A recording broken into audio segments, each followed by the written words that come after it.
Welcome to Employment Law This Week. I'm George Whipple. Our top story, the FTC issues guidance on big data.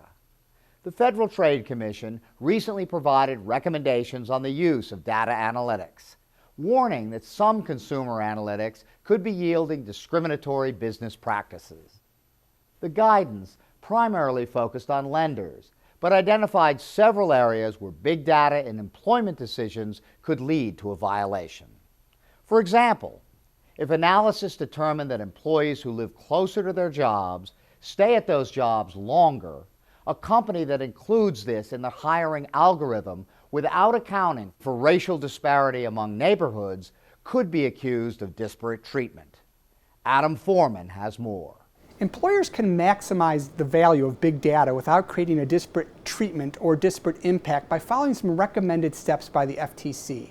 First, an employer should be analyzing whether that data set is truly representative. Next, consider whether the data model accounts for any biases. As the saying goes, garbage in, garbage out. If bad information is coming in based on biases, then any decision an employer might make therefrom will contain those same biases. Third, make sure that those big data-based predictions are accurate. There's a big difference between correlation and causation. Big data is great at identifying areas of correlation, but that doesn't always mean a causal connection. And finally, think about whether reliance on big data raises any issues of fairness or ethics. The predictive nature of the model is important, but it's equally important to make sure that you are being ethical and fair in your hiring and employment decisions as an employer. In a year when OSHA penalties are already set to increase, a new enforcement initiative is putting pressure on companies to make sure they're compliant.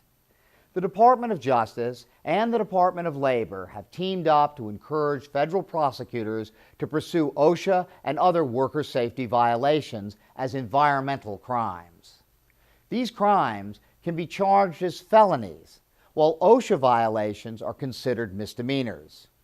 The initiative will facilitate the sharing of information and files between the DOJ and the DOL to pursue criminal actions. The SEC sends a reminder that their bounty program applies to external whistleblowers. The U.S. Securities and Exchange Commission has awarded $700,000 to a whistleblower who was not employed by the company he exposed. The external whistleblower discovered the issue when he ran detailed analysis on the company.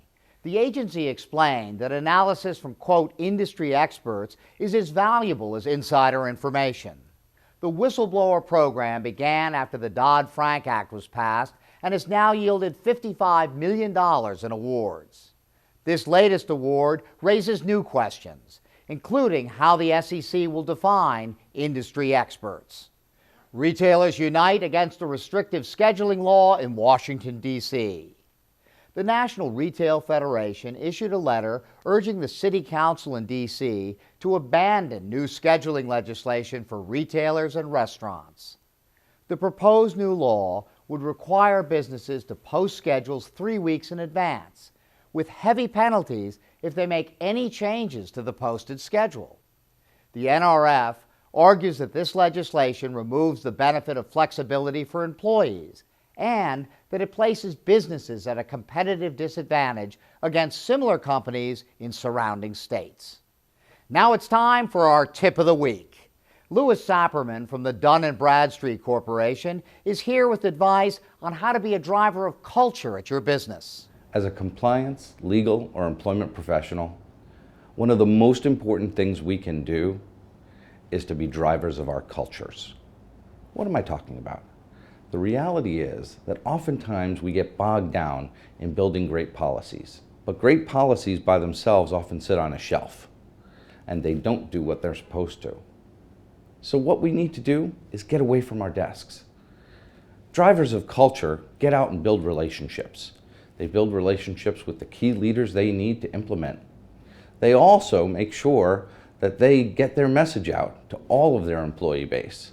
They use the things at their disposal. Do you have internal social media? Do you have instant messaging that you can use? These are the kinds of things you need to think about as a professional to make sure you're building the types of relationships and the culture that will really implement your policies most effectively. Thanks, Louis. That's it for Employment Law This Week. Thank you very much for watching, and we'll see you next time.